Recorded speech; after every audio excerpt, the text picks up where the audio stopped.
Yeah, my name is Vince Brody. I am a co-founder of GameSpot. For those of you who may not be familiar with GameSpot, it's a site on the internet that provides information about computer and video games.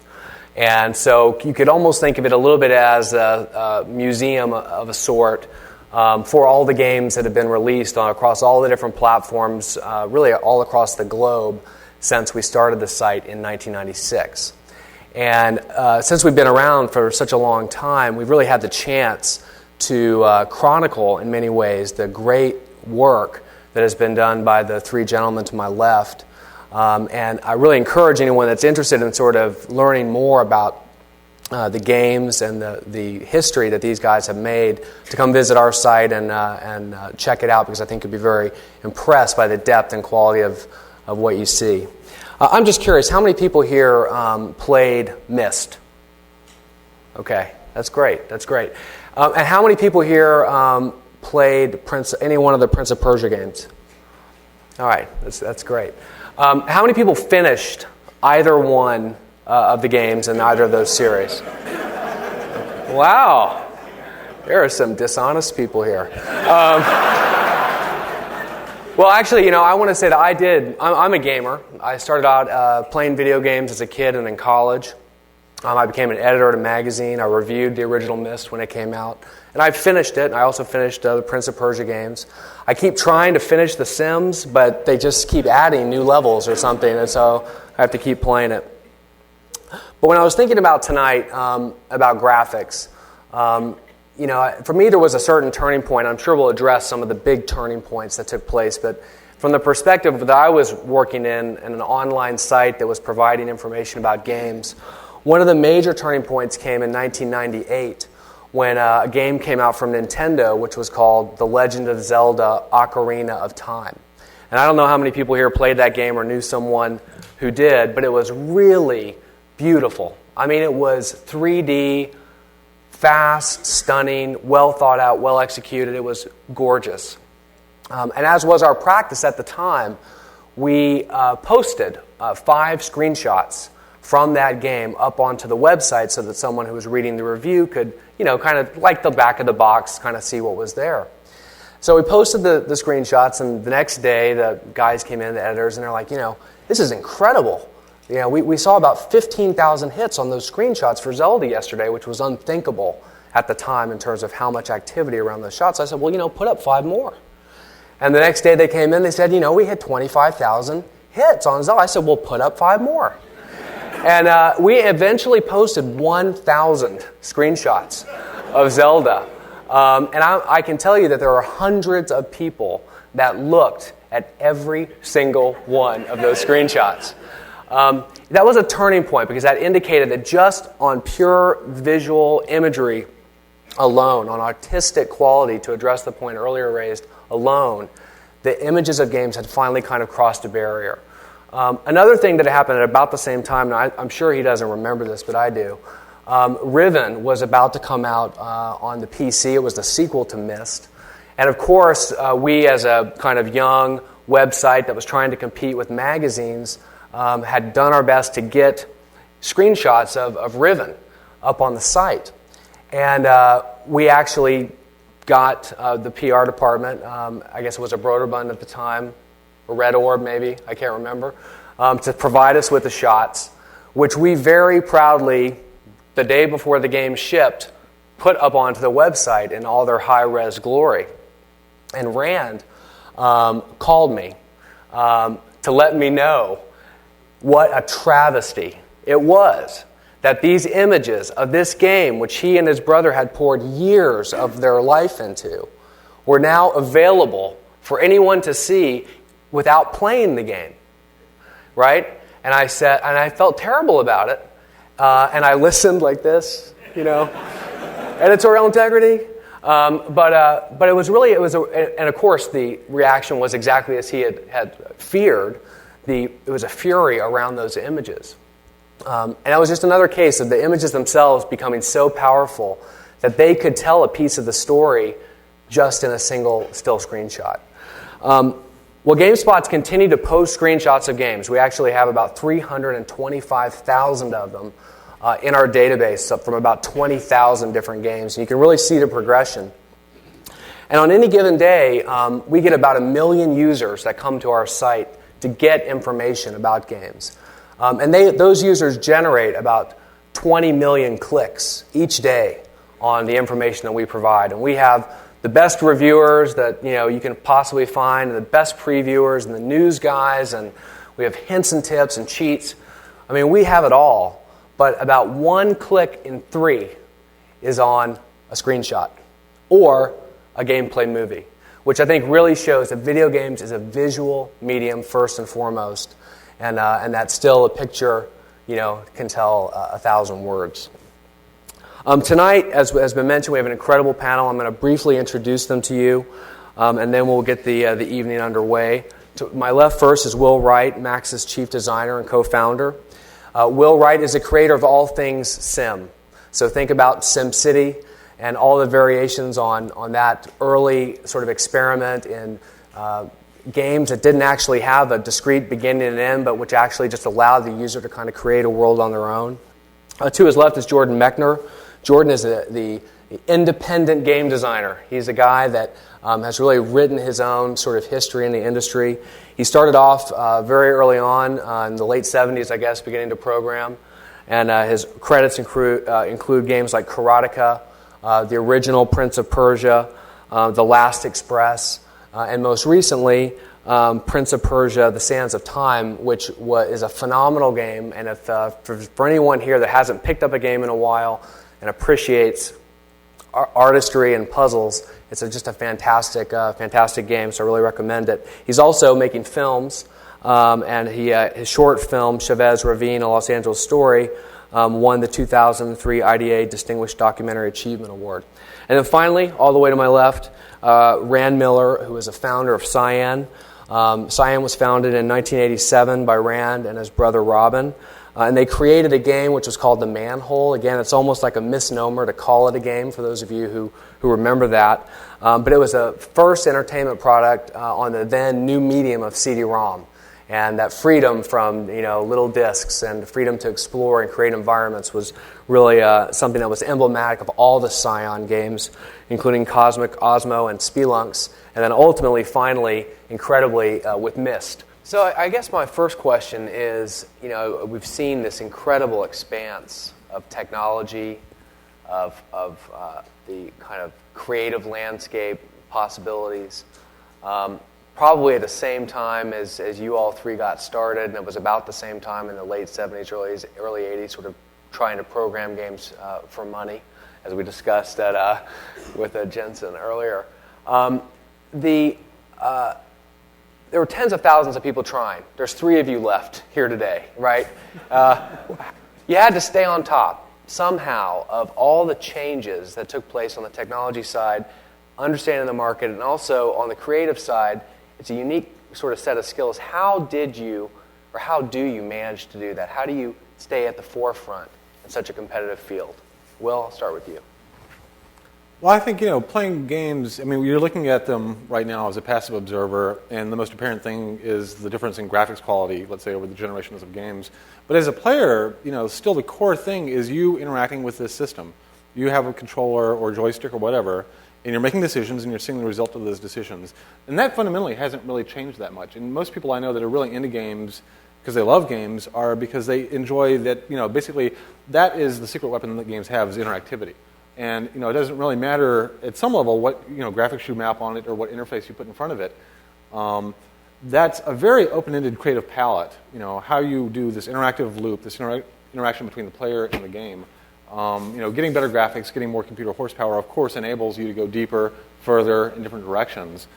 But I see that as the backbone on top of which you map all this massive technological change, which can then increase the creative landscape. But even back when games were back, on 8-bit systems, the creative landscape of games was huge, and it's only gotten larger. And we've only explored one little tiny corner of it over here, and we have a few established genres of games. But I just know that the space is, many orders of magnitude larger than that region that we've explored. So that's, I think, what kind of keeps me interested in it. Yeah, I agree with that. And also, from the point of view of the games designer, just because the technology is better, it doesn't, the there's sort of a technology of game design as well, and that is kind of still in its infancy. In fact, it's, with each new level of innovation, like for example, when CD-ROM games came in the 90s, games took a giant step backwards in terms of how much fun they were, because suddenly you could have these full motion, long cutscenes in the games, and that kind of weighted the games down and made them a lot heavier and less fun to play than the older 8-bit games of the 80s. And again, when real-time games came in, real-time 3D, suddenly you had this problem of how do you get the player to navigate in a 3D environment? And suddenly where it was fun to navigate and easy to navigate in 2D, people were spending a lot of their time trying to aim their character and just jump into the right direction. And so it took a few years to kind of catch up with that. A good analogy might be with movies. Silent movies were really at a very high point of artistic expression, with camera work and lighting and so forth. And suddenly when the microphone came in, all the early movies from the sound era are, the camera's suddenly way back, the frames are very static, and everybody's like kind of, all the actors, you can see they're worried about making a noise that will ruin the scene. And it took movies a few years to kind of absorb that into their vocabulary as well. Yeah, it seems like there's a trend, like a lot of people who are still around are people who pulled themselves up by their bootstraps a bit. I mean, we were talking earlier, there's a lot of stuff I know that Robin and I did that we used the early stuff, the funding from the early stuff to move forward to the new stuff and to increase our skill level in this new medium, as we were going along. And it seems like we've all stayed in areas of expertise, in spite of the fact that the interactive entertainment is very diverse between the three of us. We've kind of stayed in our niches and gotten better at it as we went along, and maybe there's something to that. I'm not sure. Yeah. Speaking about that era of CD-ROMs and full motion video, I think the low point I remember was I was going to watch the making of a game, and I think it was Edward James Olmos was dressed up like as an Inca warrior, and he was saying, press here for help. And then they're like, okay, let's do it again. It's like, press here for help. And then, this went on for like a half an hour, and then there was like, oh, this is great work. And it was sort of that lack of, of interactivity, and I think it's interesting, the pre-render, the sort of imagination that the pre-render showed, and the fight, the struggle to get to the point where you can actually do those things in real time. It's such an interesting point. And I wonder, when you were starting back in those early games, when you imagined the experience, when you imagined the world, were you thinking about the images we're seeing today? Were you thinking in terms of the images you could actually create at the time? Can you describe that process of imagination and also balancing it with what was possible technologically, Rand? Yeah, it's a great question, because from our point of view, and I guess, to what Will said, it started in our heads. And so it's, you're trying to take something out of our heads, put it on paper, document it, write it up, and then put it back into a form where you can deliver it so that the people are getting as close to what was in your head as possible. So in that regard, I don't think it matches quite what was in our heads originally, but the real Myst was actually an attempt to go there. I mean, when we designed Myst, we never thought of static screens. We were thinking we're flowing through this world. This world is real. And it messes up your design sometimes doing that, because to this very day, I mean, I go through a week of design and I come back, okay, good, that's all done, that's great. And somebody comes back to me and goes, well, okay, but wait, did you think about the camera and this, and it's got to move here? It's like, oh, man. So it's not quite meeting what's in our heads, but it's getting closer, at least from my point of view. I think, for me, I think very visually in a lot of ways, but when I think about games, when I have a vision in my head of the game I want to play, it's not a graphic vision, it's an interactive vision. I have a sense of the possibility space I want to navigate as a player, which again is kind of independent of the implementation to some degree. I remember the first time I played Myst, actually, which I loved. But the whole time I was playing it, the one thing that kept coming back to my head is, boy, I wish I could have designed this world. I wish, I thought that, Robin and Rand had a great time, must have had a great time designing that world, because it was such an inventive, creative place. And I wanted the game to be that malleable. I wanted to be as interactive enough to where I could go start designing my own buildings in that landscape. And so I think, usually I tend to think in terms of how malleable, how open-ended is the possibility space, and that's the actual thing I'm sculpting as a game designer. On top of that, then I'll say, okay, what's the appropriate graphic representation of that? And that's when it starts to res in my mind as to what the thing might actually look like. But I actually, in design, think of it as a more abstract system, as a big pile of clay. And what can the designer, do with that clay? And then how much am I going to leave unfinished for the player to go in and manipulate? I really enjoy games where I can be creative, and I try to make games that allow players to be creative as well. Right. Did the sands of time reflect what you were thinking in your head when you did the original Prince of Persia? No, when I did Prince 1, I could never have imagined that games would ever look that good. In fact, if I remember right, my biggest worry was that computer games were a fad that was soon going to end. I was worried that I wouldn't be able to finish the game in time. Could have been like Rubik's Cube. Right. What goes into the images that we've seen? I mean, obviously we know you all are not drawing and coding and doing all the things necessary to bring these images to life. Well, what are the creative teams that are sort of behind the current sort of state of games? How many people are working on these things? For how long? Can you describe a little bit about what's behind the scenes from what we've seen tonight? I think that's been the biggest change in the industry from my point of view. I mean, I think we were talking all earlier, and the very first game that probably all of us did, we were the programmer, the artist, the writer, the box copy, manual, everything. There's one person. Nowadays, for The Sims 2, for instance, we don't even know how many people we have on it. It's over 100. We have 17 animators, on it. It's just remarkable. And, a lot of that explosion has come on the content side. Yeah. The programming side has gotten more complex, and that's expanded, but nowhere near as fast as the art content and sound content. So, it's such a totally different endeavor than it was 20 years ago to make a game. Yeah. How about to bring Uru to life? How many people? How much time? I don't even want to think about it. It's sorry. Yeah, it's a monumental undertaking. I mean, it's half the battle is just finishing at this point. Honestly, I mean, there's a lot of people working a lot of long hours. This is a crazy industry. I mean, I don't know of another industry. I'm sure I just don't know of it, but where so many people are working so hard to get things done on a deadline and wrap it up and all these long hours, and then let's roll over to the next one and do it again. And back in the garage days, for example, I mean, right before Myst sold a lot of copies, but prior to that, if we sold 100,000 copies of a game, we were, that's huge. Well, those numbers are still, applicable today. 100,000's not, it's not great, but it's okay. It's a decent game. But instead of costing, a couple 100,000 or less to do, now it's, 5 million to do a game, and you've got a team of 50 people doing it. And so it's a logistical nightmare that to some extent I'm glad we've taken a piece at a time, or I don't know how to just throw together a team to do it. Any comments from you on this change? And kind of, I guess, it's going to be familiar territory if you are doing films. I mean, you'll probably have to deal with some of these same issues.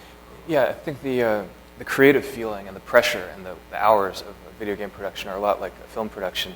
But one big difference is that a video game takes 2-3 years, and a film production takes a couple of months. And people spend a lot of downtime in between projects. So yeah, it's... part of the reason we're here tonight is to celebrate your work. Part of the reason we're here is to celebrate computer graphics and video and computer games and video games. If you were to look back and remember some of the moments, I alluded to Zelda for myself earlier, turning points, great memories, things that, either sent a shiver down your spine or a, tingle, in your hands, or just what were the big moments for you that you remember in terms of graphics and computer games? Actually, Will just showed the scene from Choplifter, which that was a big turning point for me. Up until then, I'd been struggling to try to make a game that would be good enough that I could sell. And I was in high school, and all my games were copies, rip-offs of arcade games. As some of our previous speakers mentioned, I was in high school. I was not dating, and I was spending a lot of time putting quarters into Asteroids machine at the local pizza parlor. And so, my first serious, big, it took maybe a year to do, and it was in machine language. It was an exact copy of Asteroids with down to the individual rocks had the same shapes as the rocks in the coin-op game. And so I finished that. I was very disappointed to find that I couldn't find a publisher for it because Atari had begun to threaten publishers that were selling unauthorized copies of their games. So I did another game that was like one step removed from Asteroids. It was called Death Bounce. And the difference was that instead of rocks, you had round colored balls, and instead of wrapping around the edges of the screen, they bounced. And you were still in a triangular spaceship trying to shoot them all. And I sent this to Doug Carlston at Broderbund Software, who's in the audience today. And Doug very kindly, they turned down this project, but Doug called me to say that he thought that the industry was taking a kind of a different direction, and that triangles shooting at circles was no longer the absolute cutting edge. And so he and he sent me a copy of Broderbund's latest game, Choplifter, and I was blown away by those little guys that waved. First of all, because they were human, because of the emotion and the storytelling that was in that. You actually felt guilty when I squashed them with my rotor blades. And but the other thing was that this Choplifter didn't have the structure of an arcade game. That is, every other game I'd seen had you had to shoot until somebody killed you and you died, and then you had to put in more quarters to get more lives. And after 3 deaths, the game was over. But it was structured so that you could keep playing forever, and that was obviously a way to use up your roll of quarters and make you go and get another roll so that you would keep playing all night long. But, when I saw Choplifter, where it was actually possible to save all of the hostages and get a perfect score, and then the words "the end" appeared on the screen. Not game over, but the end. That blew me away because, of course, when you are programming a game for a computer, your audience is people who own the machine, and they've bought the game. They paid $40 for it. It's theirs. You don't need to suck quarters out of them.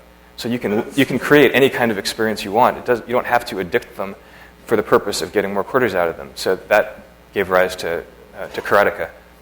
Rand, you want to take that? Well, the earliest influences weren't graphic at all.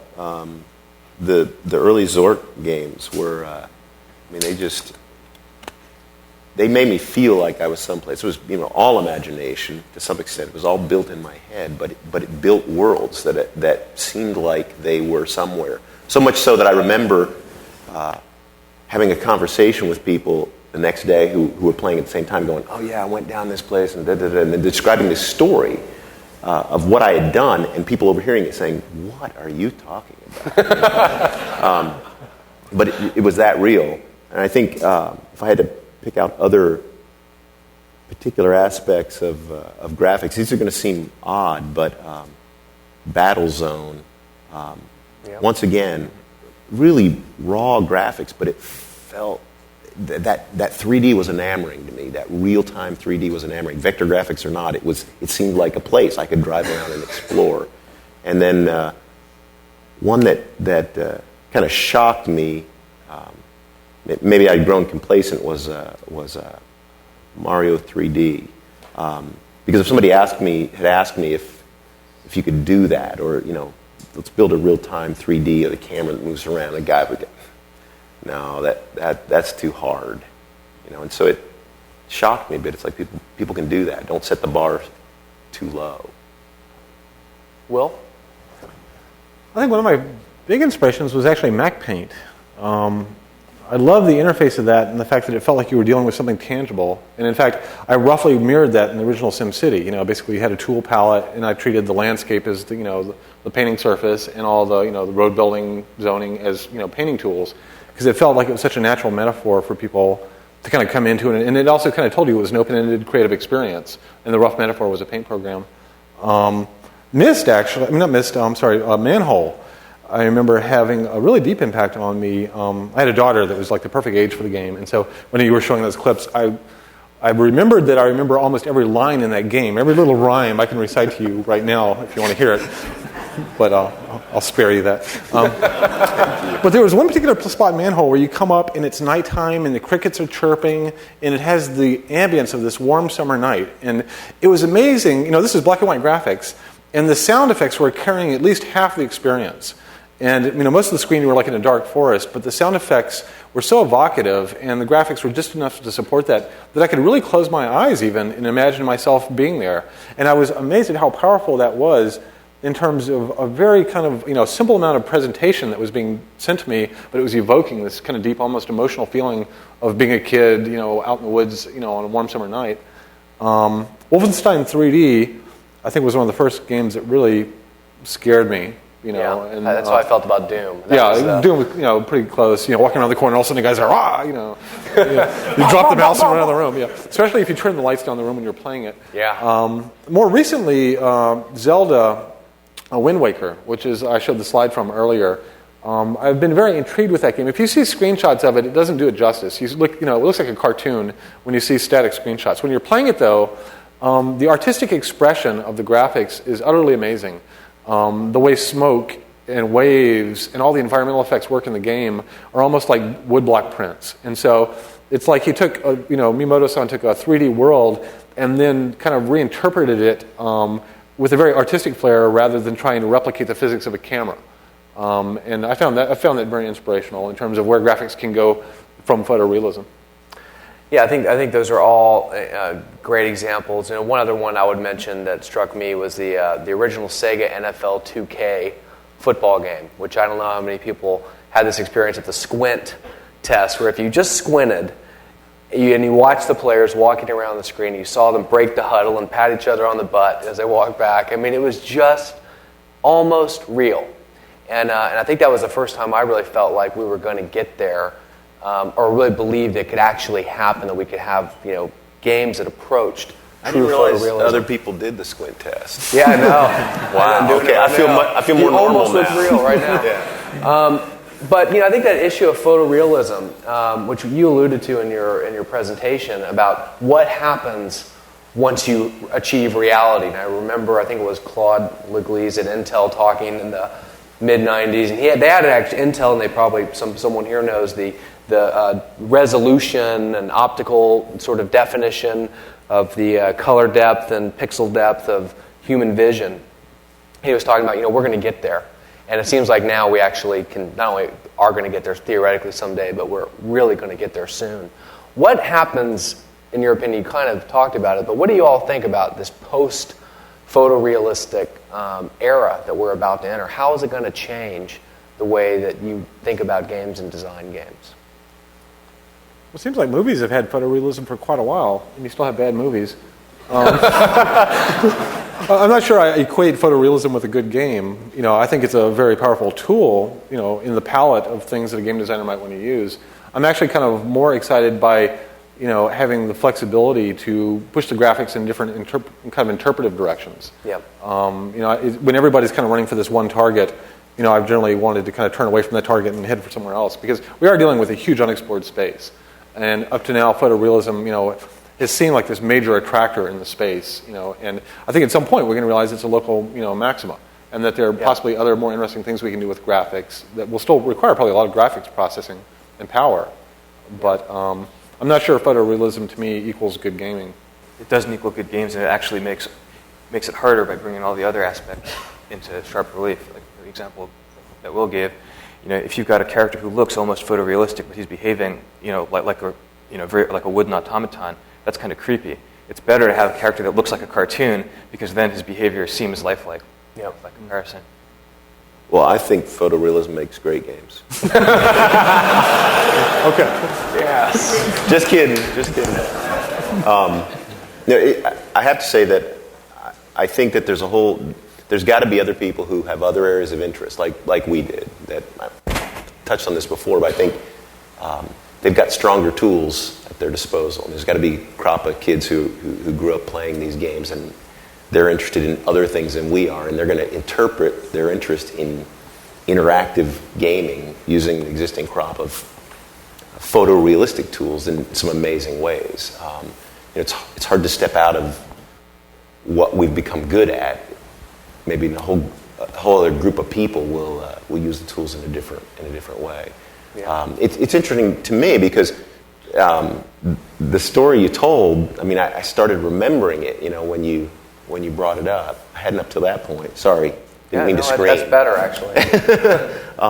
But we talk about this often. In our game, the reward is the photorealistic graphics. I mean, the game design. People are entertained in a lot of different ways. but and we always talk about game systems, but even in normal life, there's everything from football to to movies to blackjack to magicians, and a lot of different ways to be entertained.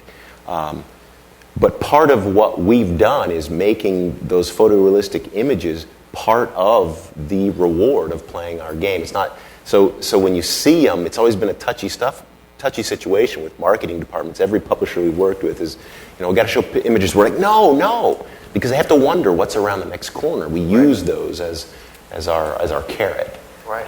So it's a little more. We rely on that maybe a little bit more than other people who have game systems that are more intricate.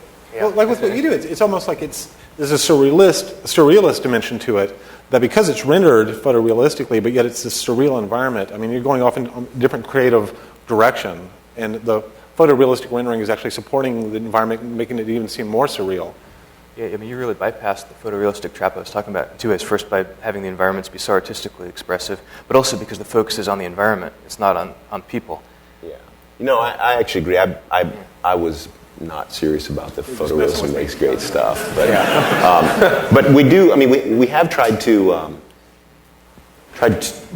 one of the things we've always fought with is trying to build interesting things using the tool not just to build photos. And I think that's what Will was getting at, is if you're just going to make photos, who cares? But if you've got this tool at your disposal, use it creatively, either in the things that you build or in what you're saying now, even in some it's like a jazz music comparison. I mean, you start to play with those photorealistic renderings in ways that now that you're good at it, in ways that people are unexpected. So maybe realism is almost more of a benchmark. It's something that we can always kind of measure our performance against and kind of use that as the starting point for the creative expression. Right. And over the years, we've seen kind of the slow ratcheting of that benchmark.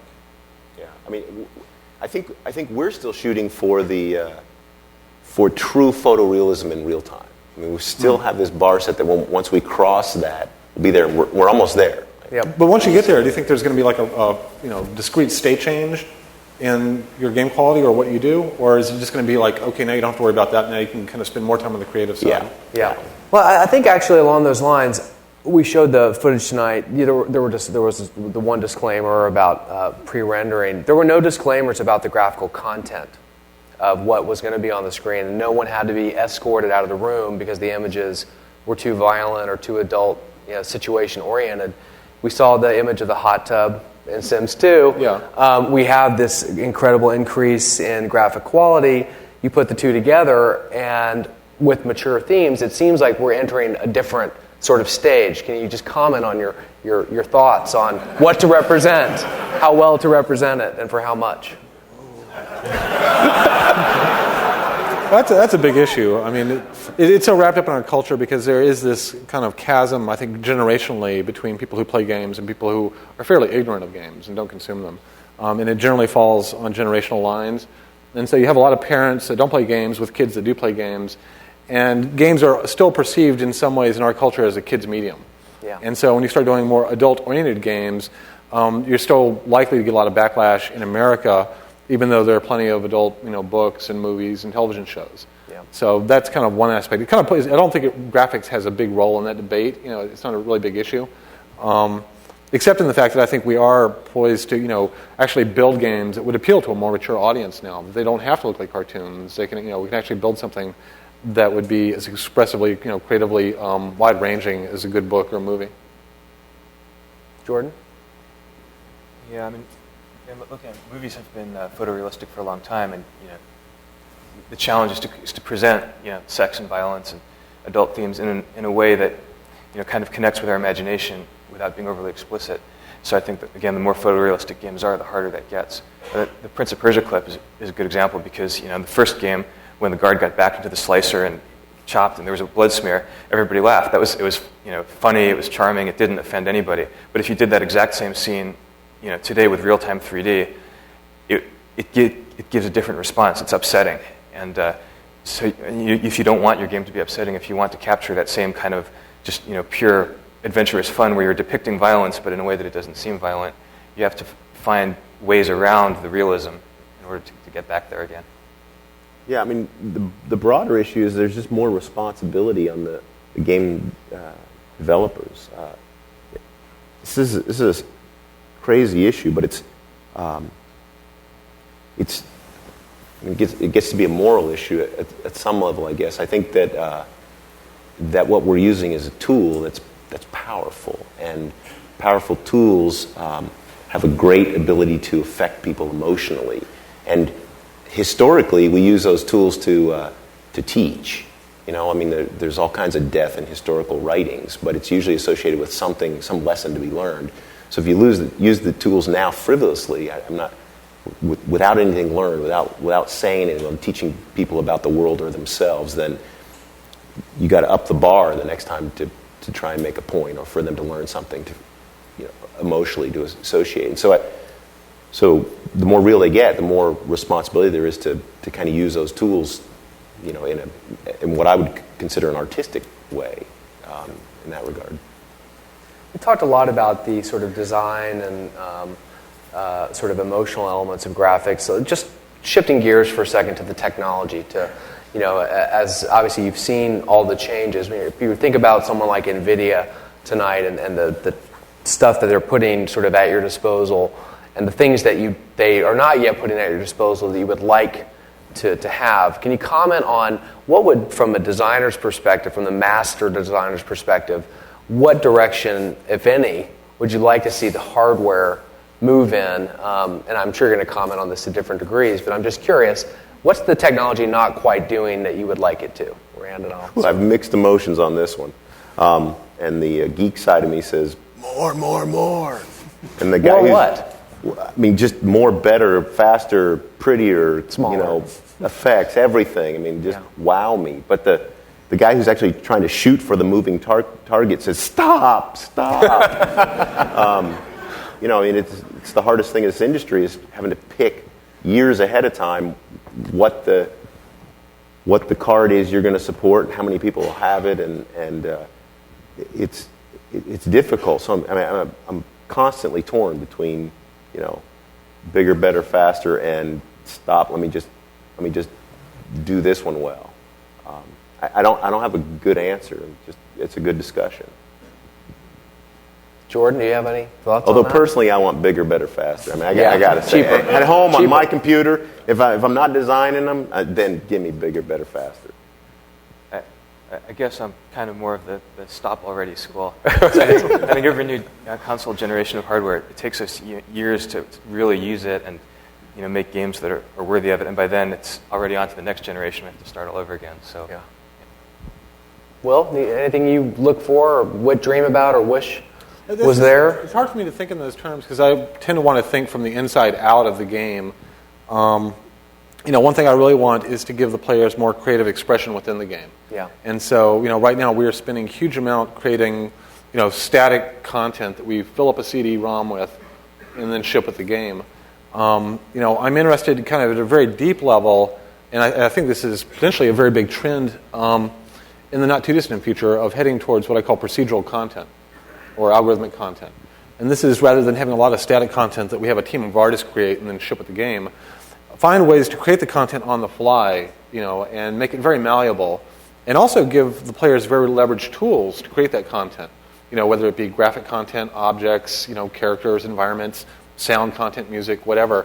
How can we make more of that procedural and algorithmic so that we can actually, on the fly, create the world as the player moves around, and we can create the world completely unique to that player, and give and as a result of that, give the player a much wider range of choices, a much more open-ended game. The main thing that's really limiting how open-ended these game spaces are right now is the content battle that we currently have to fight. How many artists do we have to hire to build this world, and then how much experience, how many verbs can we then program into the world? Right. The more we can make that entire process algorithmic, the more this experience opens up to like this limitless kind of universe of experiences a person can have in a game. Right.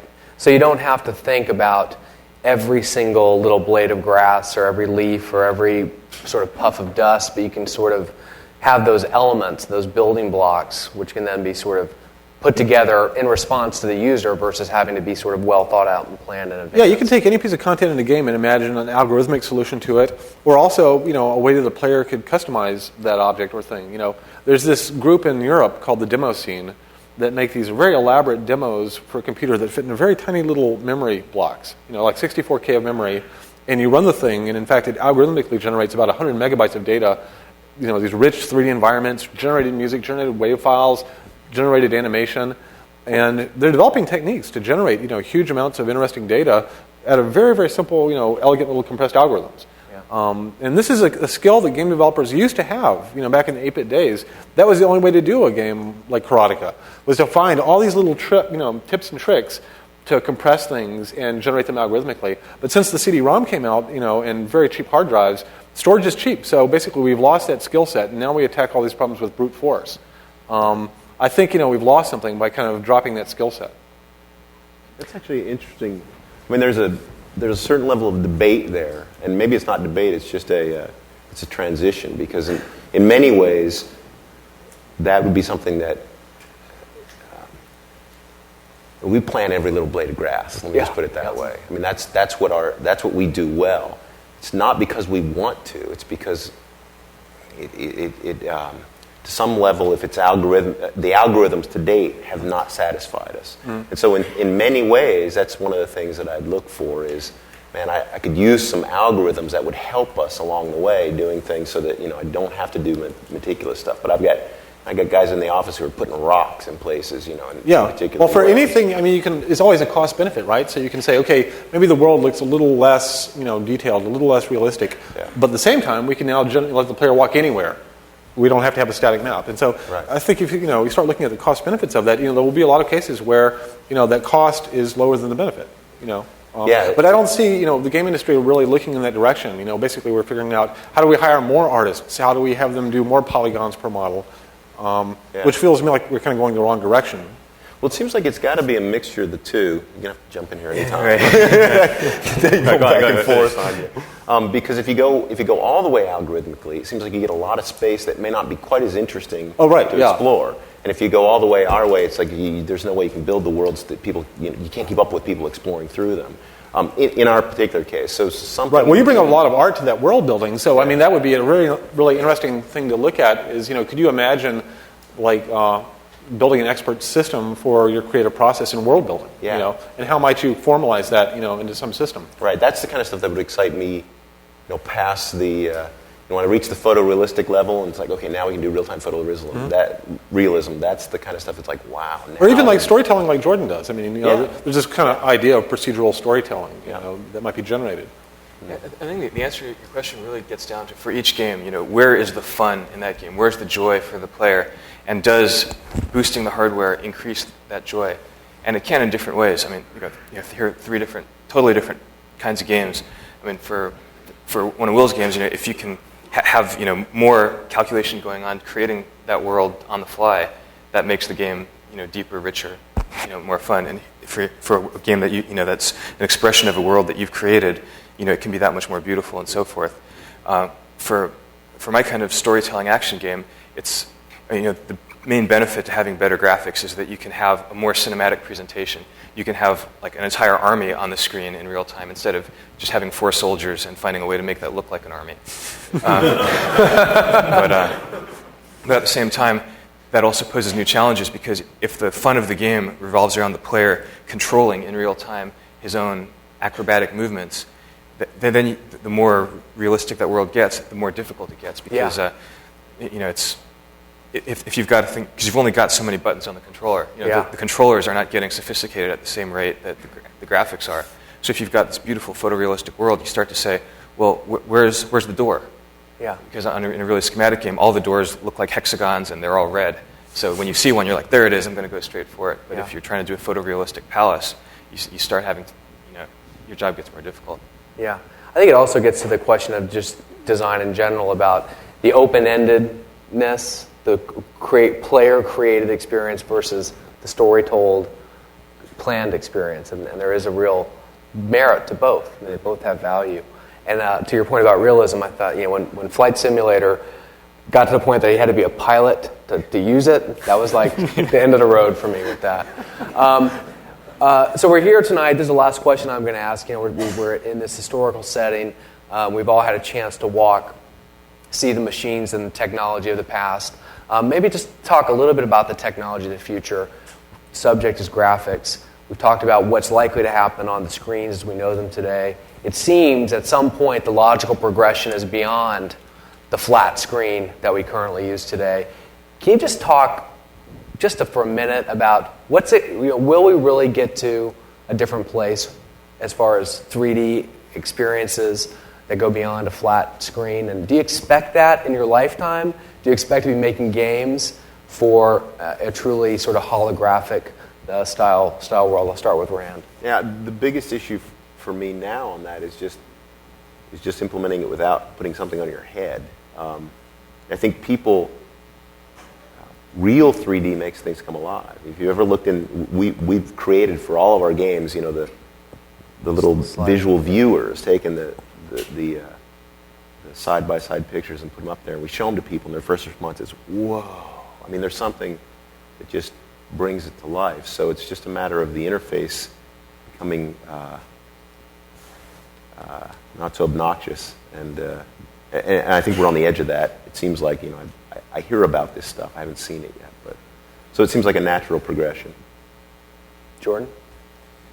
Yeah, well, there is one track that's going towards virtual reality, the kind of immersive world where you put on a helmet and you don't have to use a controller. You can just kind of move your arms, or maybe just move your eyes, and is that a game? I don't know. And I don't think that's going to be the only path that games develop on too. I do think we will get there in our lifetimes. I don't know if it's going to be fun in the way that games are fun. I think it might be kind of creepy and addictive in a totally different way that society is going to have to grapple with. Well, you got the last word on this. For me, computer graphics in games are already beyond where I thought they would be in my lifetime when I started in computer games. And what that, to me, it just kind of highlights more and more the asymmetry between the output side of the computer versus the input side.